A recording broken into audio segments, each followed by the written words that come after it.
Season 1 of Game of Thrones parallels Book 1 very closely, and George R. R. Martin has said that the hints to the endgame can be found in Book 1. They can even be found in the very first episode, or rather, the canon behind the first episode, so here's some extra color. 14 things you should know before Season 8. In Episode 1, the White Walkers say hello, we meet the Starks, a man loses his head, they find a dead stag, a dead direwolf, and some cute little wolf pups. The hand of the king is dead, so the king rides north. He arrives at Winterfell, pays respect to his betrothed, the late Lyanna Stark.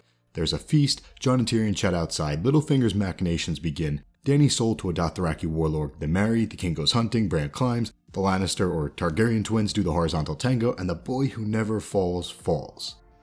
Some people never watched another episode, and others scrambled right into episode 2, but let's pause. There are major clues here relating to the endgame, specifically Arya, Cersei, Jaime, Tyrion, Bran, the Night King, Dany, and Jon Snow. Shall we begin? Number 1. Arya's wedding. Scene 2 in the show starts out with Arya sewing. This is Arya's first chapter in the book. She feels alone because her sister Sansa is so pretty and so good at the lady stuff. Septa Mundane once told Kat that, quote, Arya has the hands of a blacksmith. Meaning, Arya's a tomboy, but this is a clear play on words, Arya eventually befriending a blacksmith. But will they ever find themselves sitting in a tree? Kissing? Probably. I've never had a family.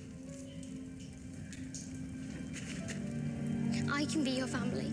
But that means Arya needs to survive the War for the Dawn, and I've got bad news for you. Number 2. Arya's death. Arya's got a Braavosi-style blade called Needle, a reference to how Arya hates sewing. Arya's very first chapter ends with Jon telling her this, quote, when the spring thaw comes, they will find your body with a needle still locked tight between your frozen fingers. Dun dun dun. So George was hedging here. Arya and Gendry will marry, or she will die, or maybe both. Die, get raised, I'm talking to you, Mel, and then marry the blacksmith. You wouldn't be my family. You'd be my lady.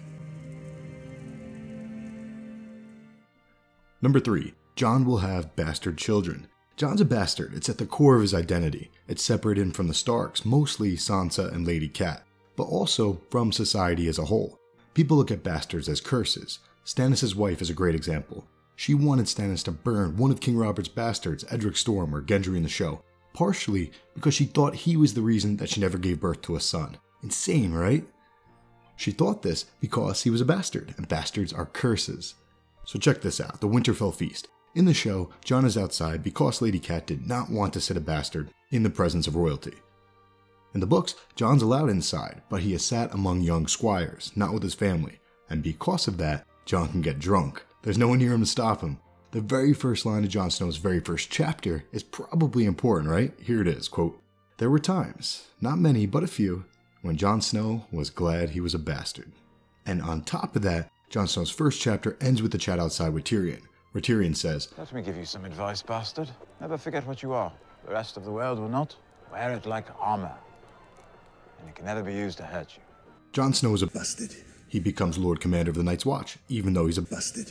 He became The king in the north! Even though he's a Bastard. If you think that Jon Snow is going to throw all that away by changing his name to Jon Stark or Jon Targaryen, You haven't been paying attention. Jon Snow will always be Jon Snow. I don't care if he's a bastard. Ned Stark's blood runs through his veins.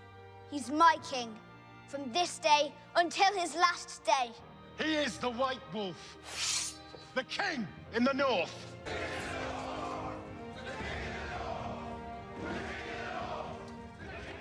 And he won't get married to avoid having his own bastard. The dead are coming and the world is changing.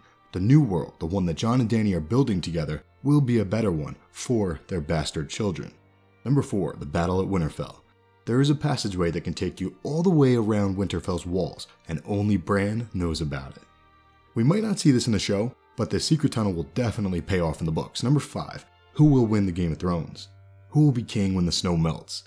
In Jon Snow's very first chapter, he looks at Jaime and thinks, quote, this is what a king should look like. So will we see King Jaime and Lady Bran as Maggie the Frog's younger, more beautiful queen? You'll be queen, and comes another, younger, more beautiful, to cast you down and take all you hold dear. Unlikely, but I'm pulling for it, and there's a lot of evidence. I'll make a detailed video on that. Hit subscribe. More likely, number 6, King Tyrion.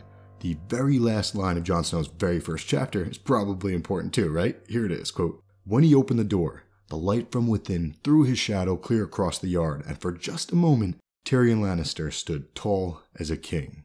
All you Tyrion and Sansa shippers, that one's for you. King Tyrion and Queen Sansa. Number 7. Night Queen Cersei. I don't buy it, but check this out. At the feast, Jon notes that Cersei, quote, seemed as cold as an ice sculpture.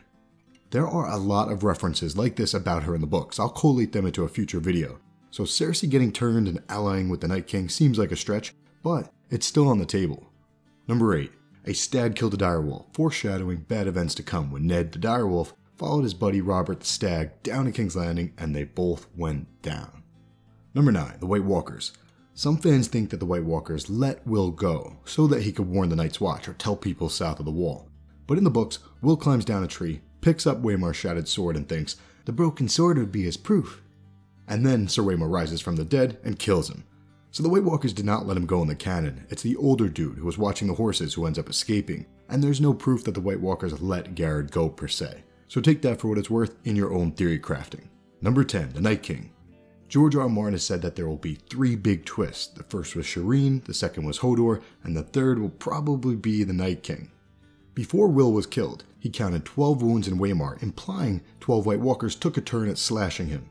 Later in the show, we see that the Night King has 12 buddies, and 12 people died at Dany's wedding, which was another Easter egg to the third big reveal. It's right in our faces. The Night King is the Night's King of history and lore, the 13th Lord Commander, and possibly even the last hero, who had 12 companions. That's why we think that there are only 8 White Walker generals remaining, and all the rest of the kids are up in the lands of Always Winter.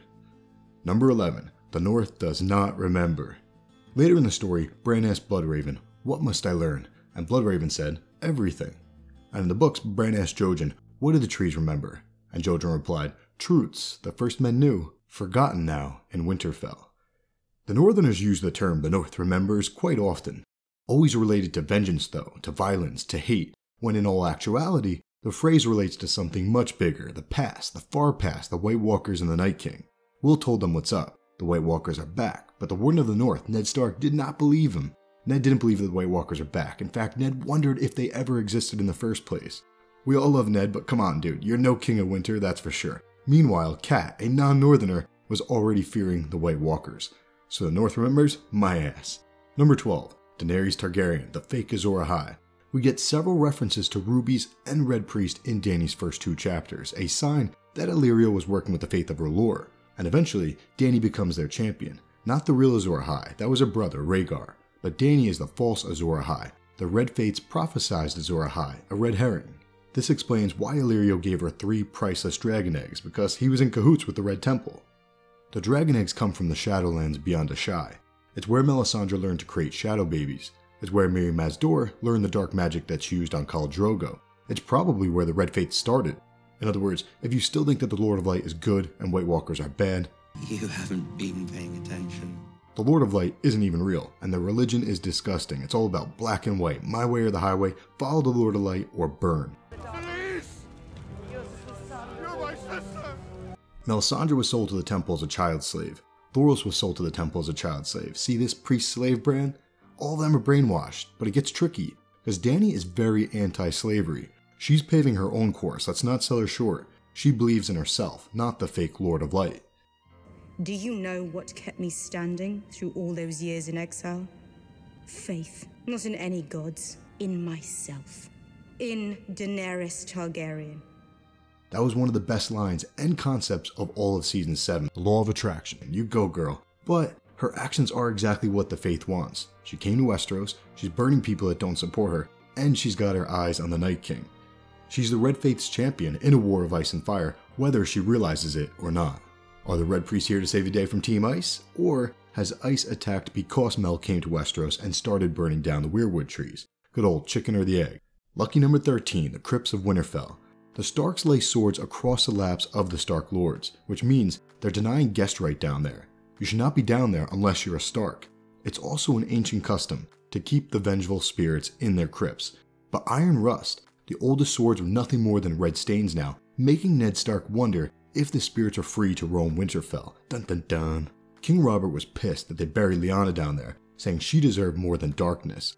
Anytime you see or hear the word darkness, step back and brainstorm, because the goal of the story is to destroy the literal, and more importantly, the figurative darkness in people's lives, to bring forth the dawn of a new day, Lightbringer, all those beautiful metaphors. Robert was pissed that they buried Lyanna down there, and note that she is the only female buried in the crypts. Or is she? We'll get back to this in a sec. Number 14, this is big.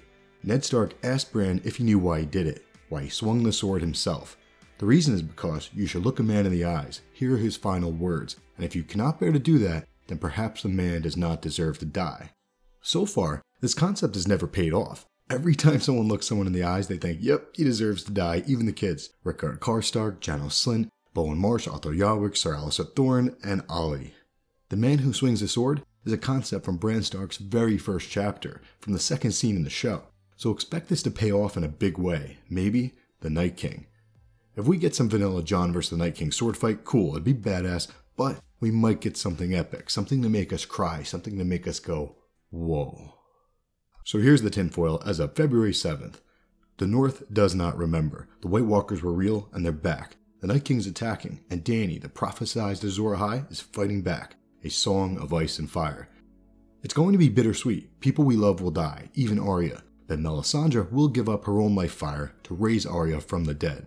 And Arya will find the true Arya inside the shell that she has become. Once she has the hands of her blacksmith, her lightbringer. Once she finds the oldest and strongest power in this world, love, her darkness will subside. In case you forgot, the North still does not remember. They've seen the Night King, but they have no idea who he is, when he was turned, and why he was turned. Was he the first White Walker, or did he kill the first King of Winter? This is on you in Season 8, Bran. Stop creeping on Sansa and go figure it out. Robert's rebellion was built on a lie, and Bran will find out that many of the songs of history and lore are also lies, written by the winning side. The Night King was a bastard. He became Lord Commander of the Night's Watch and fell in love with another, a woman beyond the wall. How dare he fall in love? What a scumbag. Oh wait, that sounds kind of like... Maybe the Night King's name is Jon Snow. There's some evidence, check out that video. He became the Lord Commander, fell in love, declared himself king and his wife his queen. Then his half-brother, Brandon Stark, King of the North, tried to kill him, and he did kill his lover, the Night Queen. He imprisoned her in the Winterfell crypts, but the iron has rusted. Her spirit is back, but she's trapped inside the magical walls of Winterfell. The Night King is pissed. In advance of the War for the Dawn, Azor Ahai was born at the tragedy of Summerhall, Rhaegar Targaryen. Rhaegar was fire, Lyanna was ice. People are swords, and they are fueled by life fire. So people are fiery swords. Rhaegar plunged his bloody sword into Lyanna, Nissa Nissa, creating a new fiery sword, Lightbringer, Jon Snow. A young man whose song parallels that of the Night King. So when he looks into the Night King's eyes, will he swing that sword? Or will we finally get a payoff from Brandon Stark's very first chapter?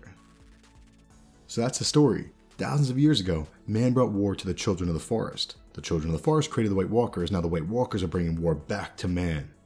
Jon and Dany are the new heroes, embracing the oldest and strongest power out there, love. They're creating a new and better world for their bastard children. The story began with the children, and it will end with the children. Everything coming full circle.